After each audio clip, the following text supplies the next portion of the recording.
Hello বন্ধুরা, সবাইকে জানাই গুড আফটারনুন। কারণ আজকে আমি দুপুরবেলায় যা খেলাম, আজকে আমি তারপর খেলাম, তারপর এখানে জল নিলাম, মোটরটা চালু করলাম, মোটরটা এখন জল ভর্তি করে এখন আমি চলে যাব রান্নাঘরে গিয়ে দেখব কি কি মা আমাকে দিচ্ছে।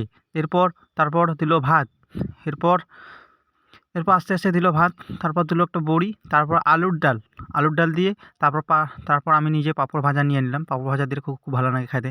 তারপর আস্তে আস্তে আমি চলে গেলাম আমাদের টেবিলে। এরপর তো আমি আস্তে আস্তে খাচ্ছি। তারপর এদিকে মা বলতেছে, কী রে এরা কী করতেছে রে ওরে। তারপর দেখতেছে আমি তো মা তো জানে না ভিডিও বানাতে হয়, আবার ভিডিও বানাচ্ছে। এরপর আমি আস্তে আস্তে খেয়ে নিলাম, তাড়াতাড়ি খেয়ে দিয়ে কমপ্লিট করে।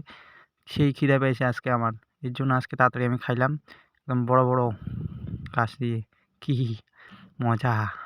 এরপর জলটা খেয়ে নিলাম। জল খাওয়ার পরে আরেকটা মুখে একদম চালান করে দিলাম। এরপর তোমরা যদি নতুন হয়ে থাকো প্লিজ চ্যানেলটা সাবস্ক্রাইব দিও গাইস।